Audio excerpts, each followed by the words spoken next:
for me, motherhood feels life-giving. For me, motherhood hasn't taken, and yes, technically it has, but I'm not feeling that it's taking from me. It is giving to me. I feel so much more full of love. I feel energized. I feel so fucking joyful. I'm thinking about myself so much less, and I love that. Like it's a relief not to have to think about that my day doesn't just evolve around me and my business and like what I want. Like that is glorious to me, and it feels so good. So yeah, the transition from maiden to mother, or saying goodbye to the maiden, has felt almost like a relief.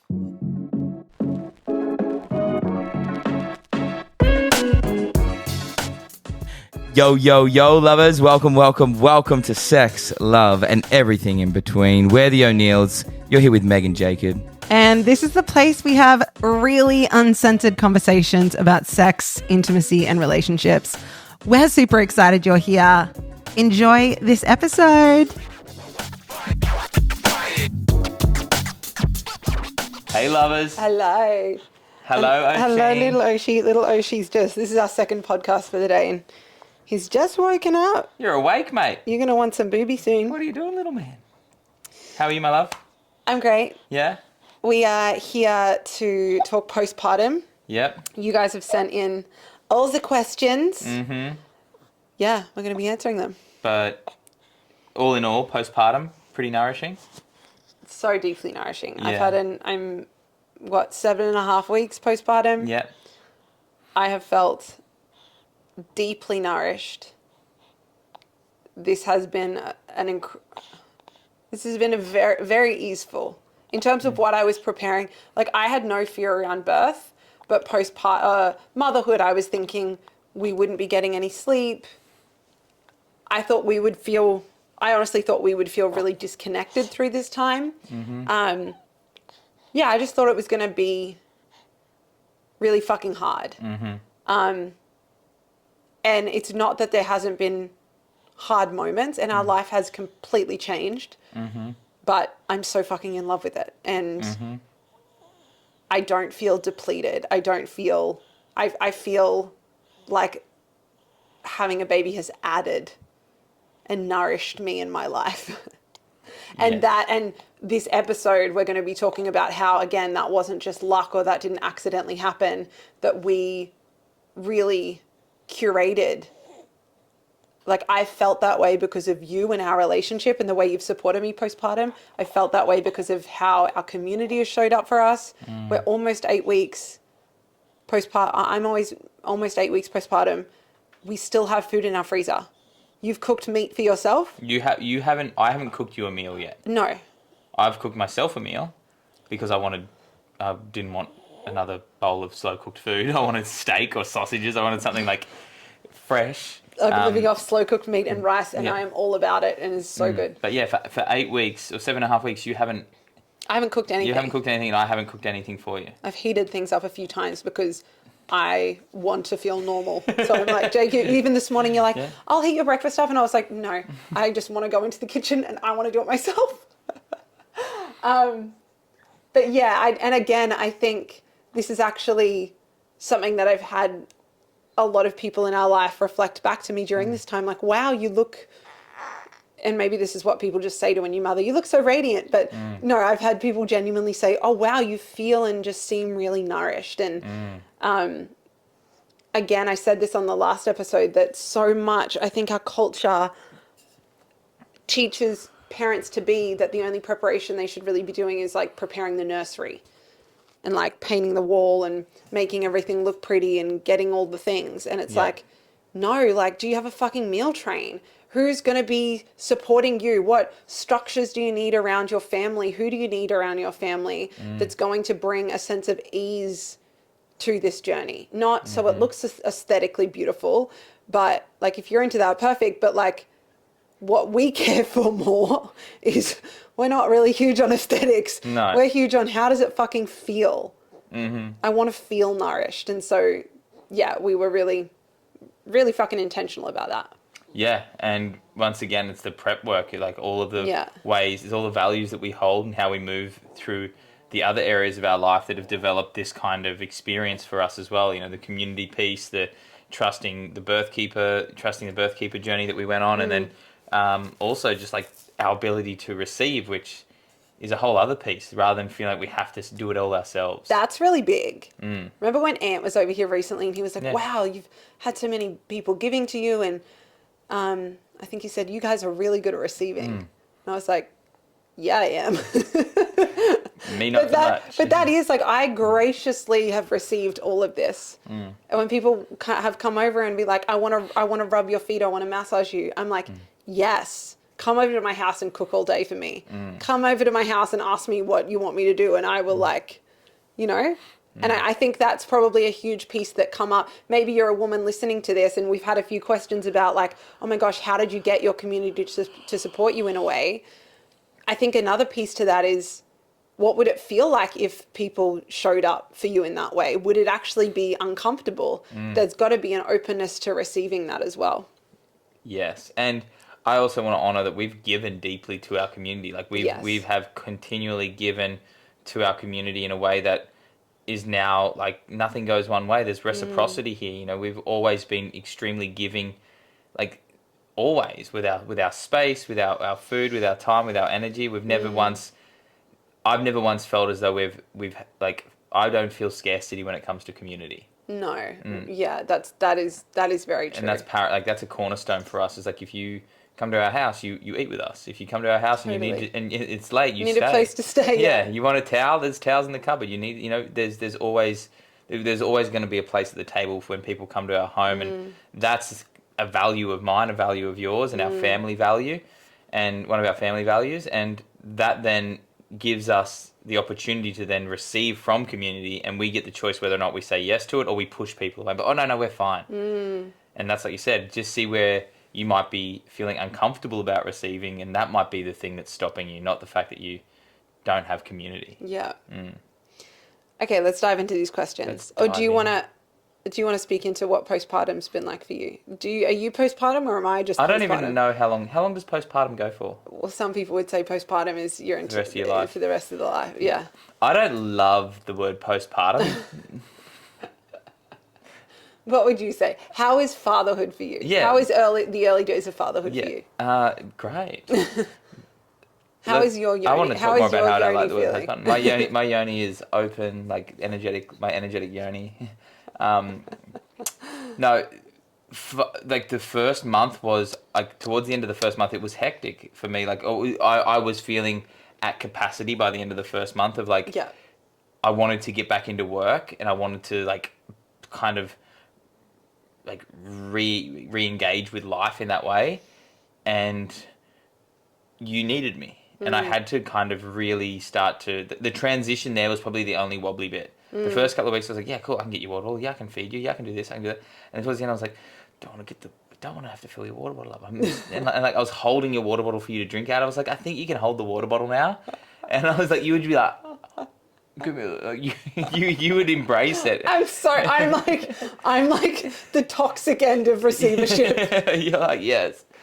But then I realized, there's a point here where if I keep like you said, you went and made your breakfast as well. I think there's a point where there's a transition out of like the bubble of that specific season. And I started to feel that a little towards the end of the first 4 weeks. Even today, I went out. I think it was the first time. I didn't even realize this until I got home. That was the first time I was by myself with him. Yeah. I drove by myself. No one met me out. You only drove and met your mum once before. So this is the first time you went out and had him by yourself. Yeah. So before that, so a lot of the time, anytime we were leaving the house after the first month, you were with me. But I'm realizing in the last few weeks when I've gone out with other friends or today by myself, I'm like, I can do this.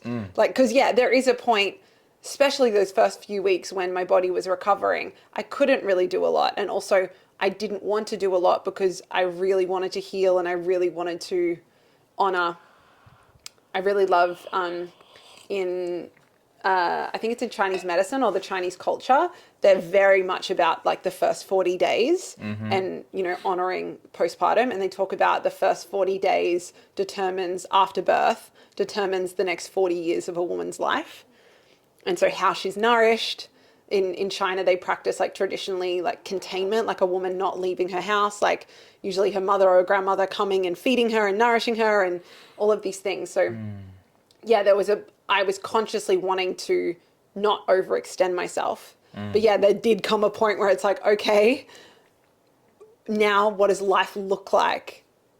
You're back, you're doing work, I'm kind of integrating little bits of work, and like, yeah, you're not going to grab my water bottle and hold the water bottle to my mouth every time I need a drink of water. There becomes a point where it's like, okay, this is enabling. Yes. Or we're holding on to a certain stage. Totally. And I can understand why you'd want to, because it's special. It's so special. Yeah, but I was starting to feel some grief like when I would be like, oh my God, now we're a week from when the birth happened. Now we're 2 weeks from when the birth happened. Yeah. Like this grief of like, we're getting further and further away from that beautiful ceremony and that time that, you know, we shared.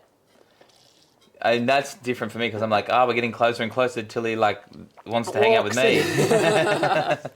Wants to talk to me and wants to come and hang out with me. So, yeah, that would be the only sticky. That was that, and just knowing how our level of communication has to develop, has had to develop. Our home life has had to develop, and all of those things. It's like it's just asking me to be more conscious, more present with what it is that I'm doing, and I don't have as much room to fuck about, which is kind of good for me. I like to be not busy, but I like to have things that are important and a specific amount of time to do them, rather than just being, whenever I get to it, I'll get to it. Yeah. Oh, excuse me. Okay, let's dive in. We'll start with the community questions. We've had questions around how did you reach out to your community for support?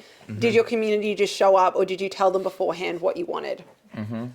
So I think I've known women that have had meal trains before, and I know that is something that, you know, I wanted. But then also when we had our first birth keeper and then Leslie, both were sharing, hey, I can support you guys to have a meal train. So when Leslie our birth keeper came into our life, she set up the meal train. You just invited people, and I already had a bunch of people reaching out and being like, when I saw them, say, at the markets or, you know, a wider community being like, hey, I would love to cook for you when your baby comes. And I would just say, my birth keeper's organizing a meal train, so I'll get Jacob to send you the link.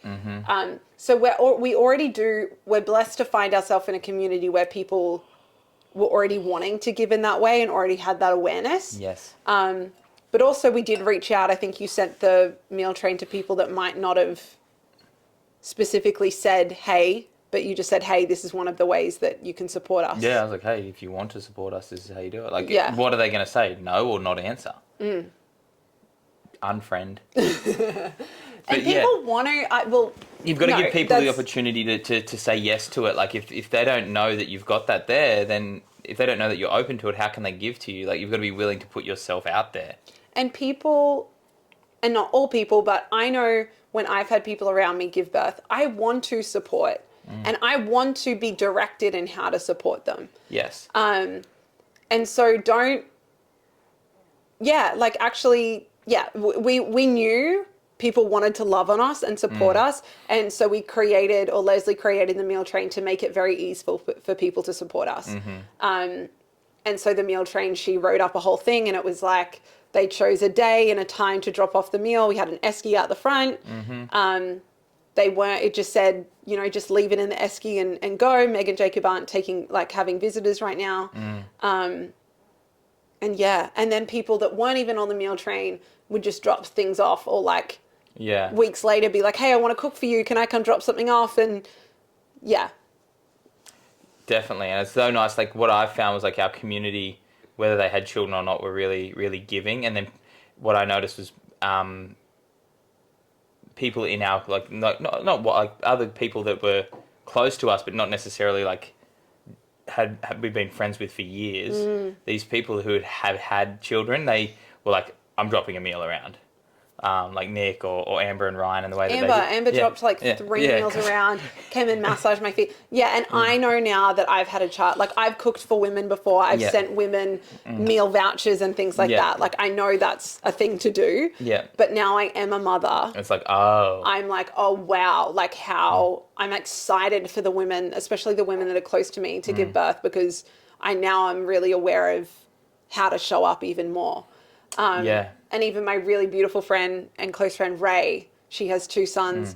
She lives an hour and a half away, but she came down. That was such a good day. Like 4 weeks in, or he was 4 or 5 weeks old. And she just stayed at our house for the entire day. She cooked like a week's worth of meals, a week's worth of cookies, which is a lot of cookies because I'm really into cookies right now. Yes.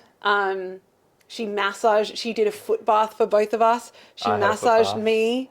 Yeah. What else? She held Oshi for a while and like rocked him to sleep.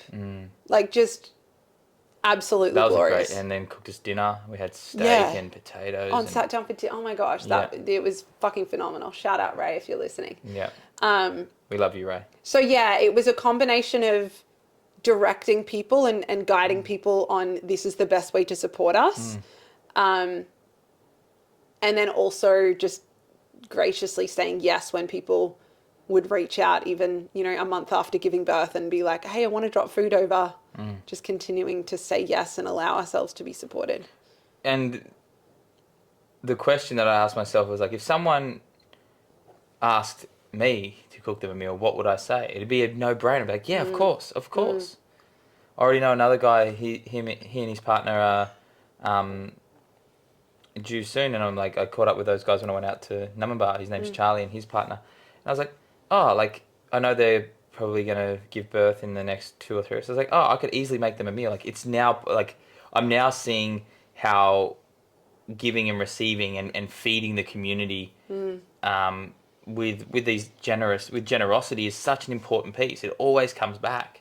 And I don't think that, it's all well and good to have friends that you like doing things with, but like generosity and supporting each other in these moments to like create nourishment and like really lean on each other. It creates this, it then like allows for there to be more space for intimacy with it. Like those challenges that would normally come about because 2 people are really tired. Those things don't need to happen because you're allowing the community, you're allowing these people around you to actually hold you guys in your bubble. Yeah, it's not that we couldn't have cooked. No. But we would have felt more stretched if we had to cook. And we have been able to have such beautiful intimacy in terms of like connectedness as we've been parenting. Because all of those things have been there. And also I don't think we've spoken into this right now. I'm blurring with the other podcast we just recorded, but we didn't suddenly click our fingers during pregnancy and go, oh, look at all these people around us. Like we've been building out community for years and years here on the Gold Coast. And like you said, we have been generously opening our home and putting ourselves into the community, building relationships, and intimacy with the people around us. So, I think if, again, these things don't just happen once you've had a baby. These are things that, build up before pregnancy and birth too. Yeah.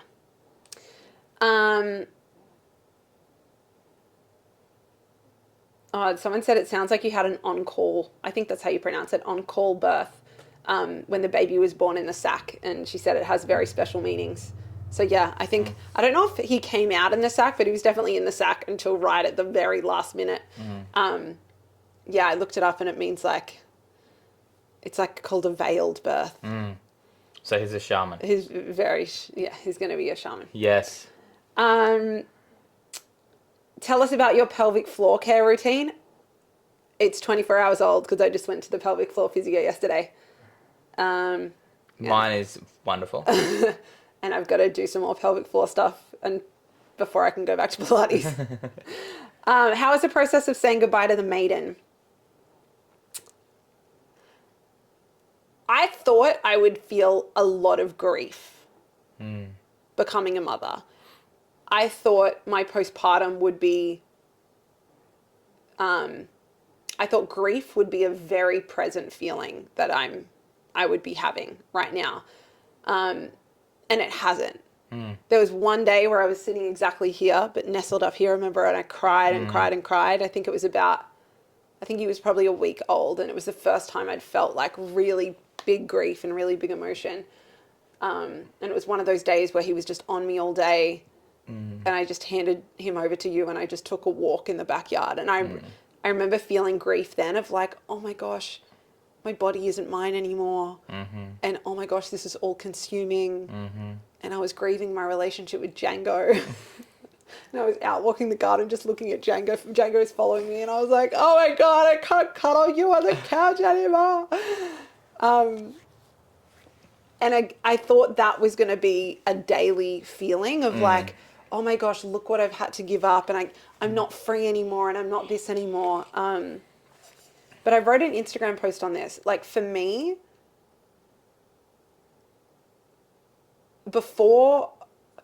motherhood feels life-giving. For me, motherhood hasn't taken, and yes, technically it has, but I'm not feeling that it's taking from me. It is giving to me. I feel so much more full of love. I feel energized. I feel so fucking joyful. I'm thinking about myself so much less, and I love that. Like, it's a relief not to have to think about that my day doesn't just evolve around me and my business and like what I want. Like, that is glorious to me, and it feels so good.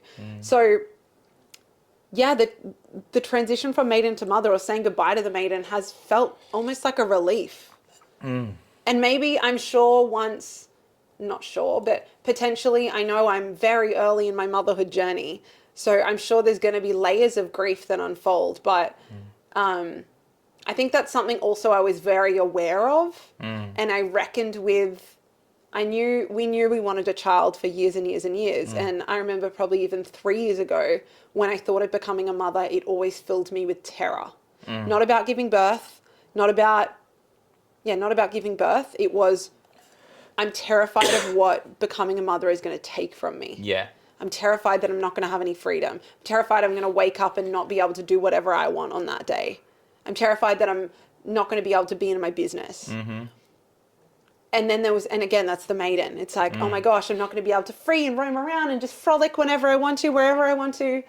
And then there was a point just before we got, maybe a year or 6 months before we conceived, where I just started to be so pulled towards motherhood, and I wasn't focused on what it's going to take from me, or what will it give to me. And you used to point that out. You're like, hey, when we talk about becoming parents, you only really talk about what it's going to take instead of what it's going to give. And my experience so far is it has given me, transitioning into mother has been so deeply expansive. 2 things. Love all that. How's your transition from maiden to mother? Is that what you were? No, I just want to, like, what I've found is like this, like the simplicity of it is what is life giving. It's so simple. Yeah, and like looking and like just hanging out and looking at him, like waking up and he's just like cuddled into you. Like those things are just like I don't know how to replicate. I don't know how to replicate that in any other way. I don't think it can be replicated. Yeah. The second thing, and you don't have to answer this if you don't want to, but like, how does it feel to be in like your current body, like physically? Like, I feel like that's a transition from maiden to mother that you haven't really. We've had a few little things, and I don't want to force you to comment, but I feel like that's a really important thing that a lot of women probably can feel. What I've noticed is it's either like, I've now got a new body and I can't do anything about it, or women like rush back into like training their body to get back their body, which I don't, from witnessing you go through birth and what your body has to experience to bring a baby through. It's like nourishment, healing, rest, all that stuff is more important than getting back to being a certain level of fitness, in my opinion. But what is your relationship with your body been like since maiden to mother? I love this question. Probably for the first month, and I answered this, someone asked this on an Instagram Q&A I did. And it was in the first month that I answered it. And it was like, how are you feeling about your postpartum body? And I said, I don't have a moment to be insecure. Like, I'm learning to be a mother. I'm in the beauty and intensity of early motherhood. And it's like, I hadn't thought about my body in that way. But the last few weeks, and we did what's it called? Is this maternity? We did a newborn photo shoot. It is, yeah. And I got some photos out in the garden, and I'm like hardly wearing anything. Yeah. And when I looked at those photos, it was confronting to look at, because I was like, that just didn't feel like me. you know, and I was pregnant for 9 months. So then you're getting used to another body. But I looked at these photos and I'm like, that body that I was looking back at just felt so foreign. Mm-hmm. And like, how is that me? How are those thick thighs me? How are those dimples all over my leg and my butt me? Like, I've never had that before. How is that soft, like, curvy stomach mine? And I could feel the part of me, the conditioned part of me that's like, you should rush to change that. Mm-hmm. You know, get back to Pilates ASAP, you know, so that you can go back and be the way you were before. Mm-hmm. And, you know, there's part of me that can really feel that present in my body. And is confronted by this like postpartum body. And then also the part of me that's like, wow, can I love this softness? Can I embrace this body that is necessary to now feed my baby, and this extra weight and curves and softness that was needed to bring my baby into the world, but also needed to nourish my baby. And like you said, it's like healing and nourishment. My job isn't to go out and fucking lose a few kilos. My job is to I feel like feed my that's baby. celebrated too, right? Like women getting, oh wow, it doesn't even look like you've had a baby. Like bouncing back, yeah. Yeah, I don't think that's, I mean, like if that's your journey, but for me, it's like, where are you, like where is that being driven by? I need to get what I've lost.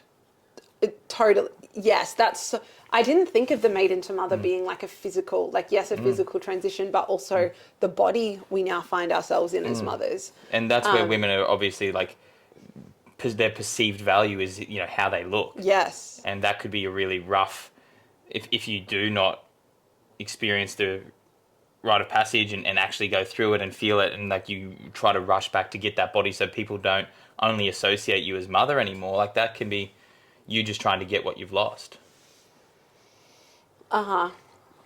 There was something I was going to say there. And like, I don't fit a lot of my clothes. Yeah. And during pregnancy, that was fine because it's like, yeah, obviously my belly's getting bigger. I can't fit them. But now there's a confronting thing to, like, because there was part of me in my head that, and I've always been a tall, lanky human. And I've always been like, if you look at my mum, I have the same body as my mum. And she's just like, she finds it hard to put on weight. So that's just my metabolism. That's just my genes. That's just my body. So there was part of me that was like, oh, I'm just going to pop this baby out and be able to fit all my clothes again. And that's been a bit confronting for me. I fit like a few of my clothes, and also with breastfeeding, there's things that I can't easily breastfeed in. So I'm very limited in what I can wear now. So that's been a bit like, a bit gritty. But also, I really love that you're obsessed. I think it's the hottest. You're more obsessed with my body now than when I was pregnant. Yeah. And you're so obsessed with my body right now. I didn't. So that's very helpful. Yes. I found it really hard to be like. It wasn't that I wasn't attracted to you; is that there was something overriding that attraction when you were pregnant. What do you mean overriding? What was overriding the attraction? Like there was other things that were more important than being attracted to you. What? Like I wanted to make sure, not Tegan. Like Tegan's more important than me. Well, you were the one that wouldn't shut up about it. You're like, well, when's it happening? Is this going to be okay? No, I feel that like you were pregnant, and I felt there was a fragility to you. I was like, okay. there wasn't like I didn't feel like in my yearn for you or my lust for you. I felt like you were not fragile, but like I couldn't engage with you in that way because of what your body, and I was like, your body's like growing human. Like, and there was in like end of most of third trimester, I had that pelvic pain and also roll at like and sex felt clumsy and clunky. It was really hard to be in the deep attraction, and I think that you were really passionate. You were really horny and wanted. I was really horny. Yeah, wanted the orgasms, but I was more focused on you're growing a baby, and also I'm tending to all of these other things that need to happen. And I think I had so many things I was thinking about that attraction wasn't really at the top of my list. Yes. But now, like that, he's separate from you, and it's almost like I've got you now, and it's like, and then this body's like it's all new. It's a whole new landscape. So it's kind of like that. So it's kind of like I was saying this to Dane. I was like, it kind of feels like kind of feels like I'm like, it's like we've just gotten together, like from a physical point. And my pussy looks different. And your pussy looks too. So different. Yeah, so it's like, oh, this is like, So this is like a whole do new I woman. feel like a whole new woman? Guys, no one talks about this, but well, people talk about it. People go, oh, your vagina's going to be ruined when you have a baby, which I don't buy into. But my vulva, not my internal vagina, my vulva looks different. It is smaller. Yeah, it's all tucked up nice and neatly. My inner labia is tucked in now. I had more of an outie. Now you can't see. And then my clitoris is further down and feels smaller. And I'm someone that looks at my pussy a lot, so I know what I was expecting to see, and it looked very different. Yes. And then I was sitting on the couch and being, I think this is probably a week postpartum after the puffiness and everything went down, the swelling. And I said to you, hey, I think my pussy looks different. I'm going to show you tomorrow. And you were like, show me now. I was like, okay. And then I just pull my underwear down and you go, oh my God, it's so tiny. I was like, okay, it is different. Because I hadn't really been not able to see my pussy while pregnant, but it kind of gets puffier when you're pregnant. I thought I'd forgotten what it looked like, but no. Maybe this is a good moment to go into, how is my precious yoni feeling? That was a question. Yes. Is it sore to walk, sit, be, touch? So yeah, it was really tender. Really tender for a good week. And I was bleeding for a while.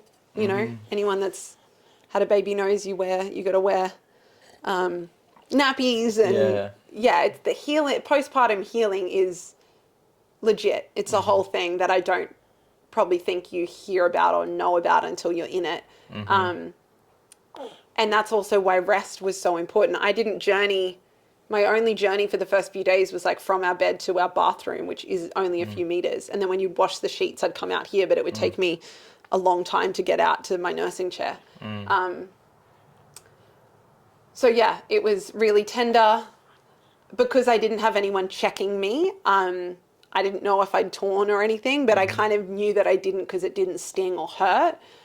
But then a few days after he was born, the puffiness had gone down and I was beginning to be like, ooh, I was beginning to just feel, and I hadn't looked yet. And I was like, maybe what I'm feeling is a little bit of a tear. I don't know, but I don't want to know because even if I have torn, I'm not going to do anything about it. I'm just going to rest and I trust that it would heal.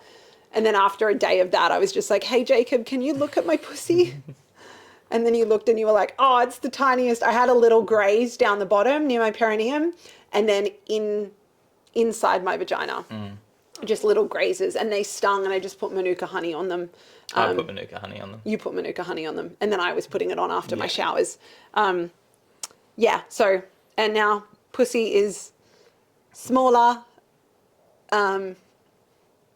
but healed great. Yes. Glorious. Okay, what other questions do we have? Sleep. People want to know about sleep. What positions we're sleeping in as we're co-sleeping and nursing. Yeah, give us all the sleep deets. I'm a bit tired now. I think you're nailing it. Like it's really you that's co-sleeping. He doesn't want to sleep with me ever. Well, you're in the bed, but you're not. There's really always a near pillow him. when I'm over by myself, lonely.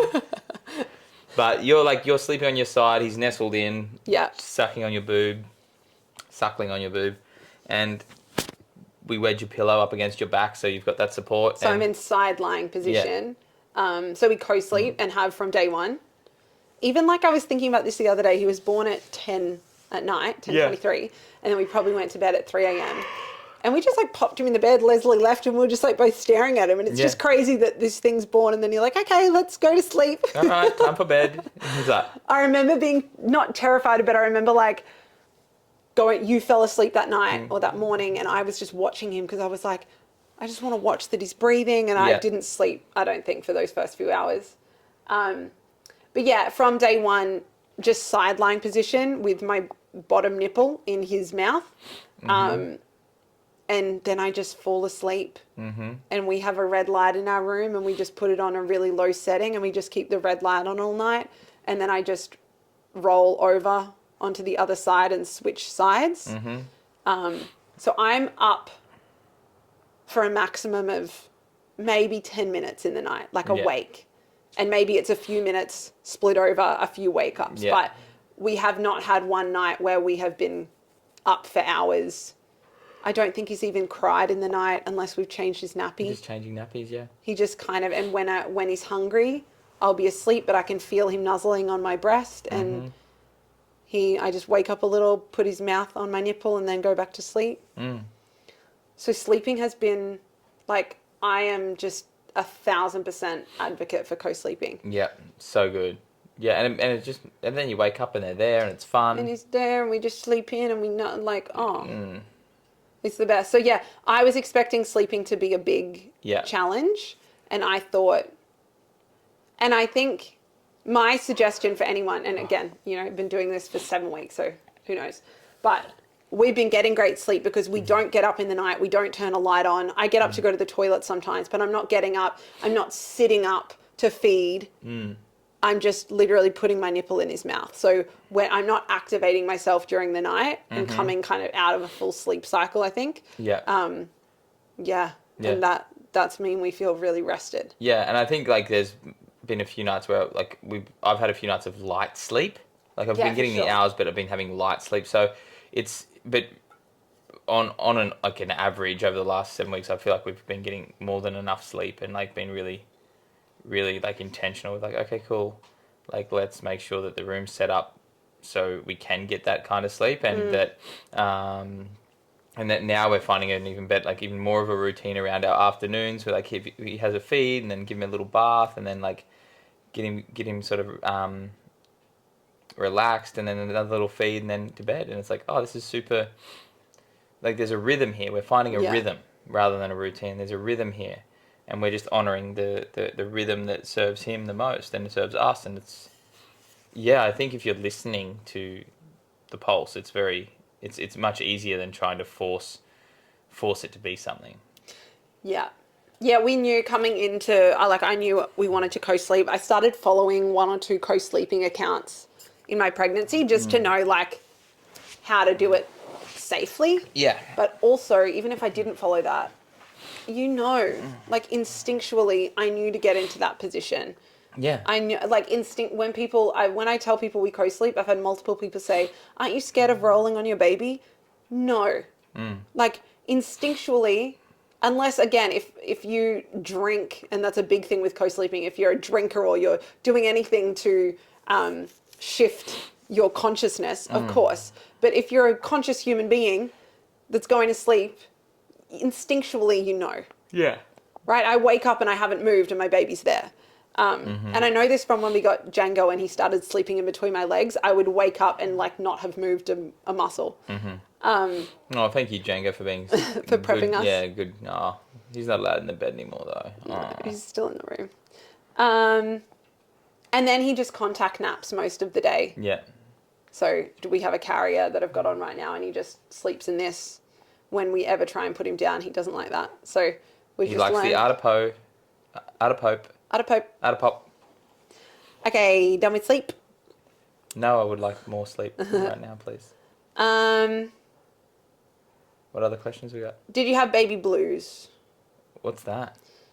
It's like people talk about just feeling, especially on, like even Leslie shared with me, like the day 3, your hormones go through a big shift as your milk comes in. And just being aware that it can bring a low energy and a low feeling. So baby blues, you know, some people have then postpartum depression. So baby blues is just almost like a low feeling around that time.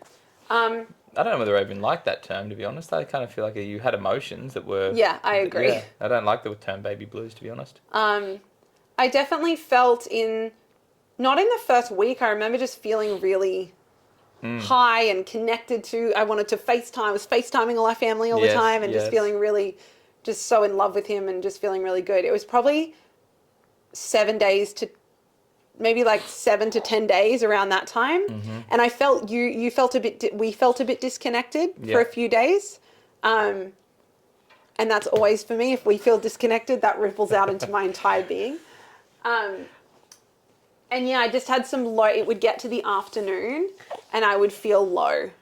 And also at that time, I wasn't leaving the house. Yes. And I think I just felt by the afternoon a bit housebound. And I just felt a bit low from like, oh my gosh, I've just been sitting on this chair all day. And yeah, because now I'm out in the world, I don't feel that energy. No. So yeah, I definitely felt some emotions that were low. And again, the way we work with emotions and feel emotions isn't really labeling them. It's just like, oh, okay, they're here. I feel them. I meet them. Is there anything we need to adjust to support this? Yeah. Perfect. How are you feeling emotionally and how are you being supported emotionally? I would say you support me emotionally always. I am the greatest at emotional support. I've had, you know, having Leslie here for postpartum Leslie's support. been great. Leslie's come, I think we had 5 sessions with her postpartum. So she was always asking, you know, how we're doing. She's texting every second day, especially early on, to check in. And we have a lot of people around us. We have the kind of people around us that come and visit and ask us how we're doing, that ask me my birth story, that I'm just going to give you my mic for a bit. You keep talking. Oh. What do you want to say, little man? Hey, welcome. What do you want to say? We have the kind of people that asked us our birth story and asked me how I was. And so I always felt supported by the people that came into our space. And also that's probably an important piece. I didn't think we'd have visitors for a while, but then immediately I wanted people. I wanted people to come and meet Osh. I wanted to feel supported. And here you go. Just remember, we're going to be putting this on YouTube. Yeah, that's fine. Yeah. YouTube's allowed to see my breastfeeding nipple. Oh, really? Yeah, I think so. Can you put? Is it like? I didn't realize you. Can you put like? Is there? I think you can breastfeeding nipples are allowed. Oh, really? I think. Cool. But yeah, we were very intentional with the people that came into our space. Yes. And we set really good and this is actually important to speak about. We set boundaries with our families leading up saying, hey, we probably won't have guests for 2 weeks. Yeah. We ended up having them. Yeah. But it was just more that communication of, hey, don't just expect that as soon as the baby's here, you get ownership of the baby and you get to come whenever you want. We will. You'll be invited in. Yeah. When we are ready. And it wasn't, we just said it really beautifully. So there was the thing of like, hey, fuck off. This is something to honor. With the bubble that we've created and what we're experiencing is something to honor when you come into our home. Is that what you said to your parents? No. I said to my parents, get out of here. Get off the front lawn. Stop peeking. Baby's not here yet. Get out. What are you doing here again? You're just 7 hours away. I know. They came like multiple times in the last week before he was born. But it all felt, I think what I took from that is like setting those boundaries creates a power dynamic that gives you the power. Like we set those boundaries and then we could choose to either enforce them or welcome people in to that 2-week bubble. Yeah. And that kind of set the tone. And when people came in, they were super respectful. They didn't come in loud, noisy, or just as if they were entitled. And that's what I loved about it. Both your parents and my parents were super respectful, and I was really grateful that they both like came into the space in the way that they did. 2 more things I want to talk about because I know that you've got a call in 15 minutes. Soon. Yeah. One is, we spoke about this in all the birth podcasts as well, so this is just like rippling on from that. But we didn't listen. We didn't have a lot of noise in our postpartum environment. Yes. I wasn't watching things of being like, how do I do this? And what routine should my baby be on? And how many hours should my baby be sleeping? And what are the rules for this thing? Like, we didn't have anyone telling us what to do, which meant that I could deeply connect into my instincts in motherhood. Even when, in the pool, when he latched within the first 15 minutes and then, I didn't really tell. And then I just when we went to bed, it was just like, okay, I'll just put put him to bed, and I guess he popped on my boob, and let's see what happens next. And there wasn't like okay, like he should be drinking this much milk, and should I get the colostrum out? And like, there was just a I'm just going to trust myself and know that I'm going to know, you know, how it unfolds. That being said, Leslie had led me to a breastfeeding course. She said to do it before. Well, I actually had said, I'd heard many women come to me, well, not come to me, but many women that had struggled with breastfeeding. And one friend was like, oh, make sure you have some support in breastfeeding. So I just asked Leslie, I was like, what do you think of that? She was like, oh, here's a course you could do just to watch up on it. So I did a bit of the course before giving birth. And then we were probably a week in, and I was like, oh, I'm going to watch more of the course and just see if there's anything else I need to know. I was breastfeeding fine. That night, I got mastitis, a tiny bit of mastitis. Like it didn't fully, I was getting hot and cold, and then my boob was sore, and it only lasted like half a day or half a night. But I know, and then we just had the most challenging, one of the only challenging nights we've had, where I didn't feel like he was latching and he was crying a lot. And I know that is because I watched that fucking breastfeeding thing, and it got in my head because she was saying, you know your baby's getting enough food if he's pooping at least 3 times a day at a certain age. And I was like, he hasn't pooped in like 24 hours. Oh my gosh. And is he hungry? Is he not getting fed enough? And I know it was like the thing of me thinking that I wasn't doing it right that created the mastitis and had that me feeling like, he could feel my nervous system. Yeah. And we had a really unsettled evening. And then the next day I was like, fuck that. That's just because I was trying to listen to that. And I had, through pregnancy and birth, I had nothing like that. I wasn't listening to anyone. So I was just remembering, like I just need to come back to my instincts. And so yes, that was just really cool for me to see that and to also honor like, where does the noise and people telling us what to do, whether it's our mother or an account we're following on Instagram or whatever it is, actually disconnecting us from our instincts as mother. And that's what I've been really focused on in postpartum is like, no one knows my baby like I do. No fucking Instagram reel telling me that he should sleep X amount of hours a day or go to bed at this time or nothing. Nothing knows my baby like I do. Okay. The other thing I wanted to say is I know a huge... Did you want your voice to be known in this space?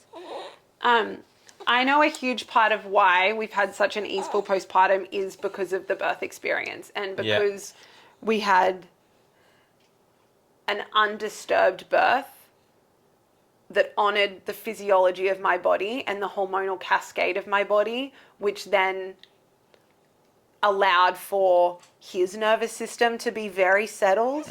He's a very settled baby. Our nervous systems to feel very settled. For the physiological process of breastfeeding and just like our instincts as parents to kick in because nothing got in the way of that cascade of you know, events. Yes. So yeah, it was all the other preparation and all the support, but it was also birthing in our home, birthing undisturbed, birthing unassisted, that enabled all of our nervous systems and his nervous system to be really settled and really settled. Yeah. The birth experience, I think, will dictate the postpartum experience to a degree, right? So that's important to be aware of. Here you go. Hey, little man. I'm in such a weird position. Have some boob. There you go. Is there anything else you want to add on that? I just want to big up like Leslie again and be like, you know, having someone that isn't just like the birth. She's a birth keeper. Yeah, she's there for the birth, but she's there for the postpartum experience. Like she really set the tone for it. She really she led the way in that. She like would show up, flowers, food. Oh my gosh. She would massage my feet. She would stay for like 3 hours every time she came to visit, and she would you know, whatever needed to be done in our home, she would do. And like she has the yoni steam thing, and she would make sure that you had your peri bottle filled with herbs, and she would make sure that there was fresh flowers on your bedside table. Oh my God, I forgot about all of that, the peri herbs and everything. So she was always making sure that you felt like nourished. Yeah. And that your space was appropriate for nourishment to be just naturally occurring. Yes. So she really set the tone, and then like making sure that our community were like in support of us and knew how to support us appropriately. Our parents knew what the boundaries were and how we were welcoming them into the space. And then we also, you know, had been pretty clear with our businesses and our structure around work to make sure that we were able to be present as well. And all of those things, for two people that probably don't do a lot of planning or preparation, I think we planned and prepared this beautifully. And the postpartum is like the result of all of the work that we've done leading into it. And the piece that I kind of want to like finish on, because I've got to go jump on a call, is when people look at a person who is in business and then all of a sudden they're an overnight success, the person that is running that business that's an overnight success will say that overnight success was 10 years in the making. It wasn't just that one business deal or that one sale that got them to become an overnight success. It was the 10 years leading up to that. And I feel that the birth of Oisin, the postpartum experience that we've all had is it didn't just happen by chance. It wasn't just that because we were lucky. It's the 10 years of work that we've done individually and together to be able to arrive at this moment where we've had, you know, this degree of ease and grace in what can be one of the, you know, biggest moments of anyone's life, should they choose to, you know, become a parent. I 1000% agree. Yeah. I love that you brought that up. Yeah, so I not to be grandiose about it, but like we've put in the work to arrive at this moment ready, courageous, and you know, and willing to embrace every feeling, emotion, expression that was gifted to us in the space. And yeah, part of the reason why I chose unassisted birth and the birth we had was because I knew it was setting our son up for the best and us up for the best start, our son up for the best start to life and us up for the best start to parenthood. Yes.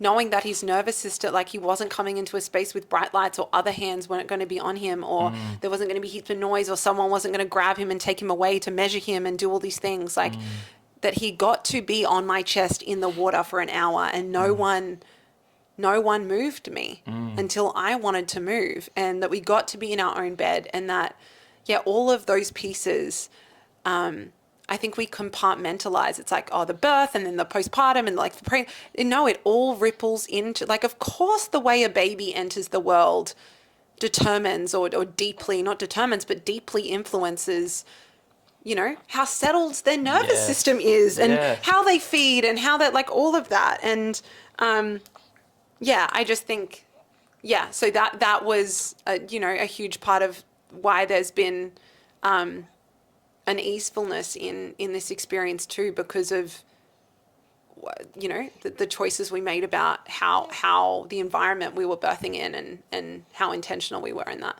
And I also just want to speak into, we didn't leave the house. I didn't leave the house for the first, I think it was 24 weeks. So 28 days we went out, and I left the house a few times to go for a little walk to the creek.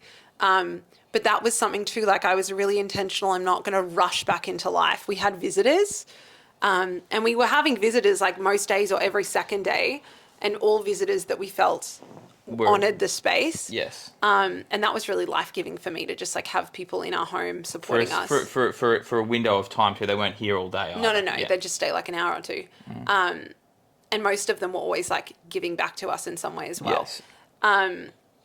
But yeah, that was really, I didn't leave.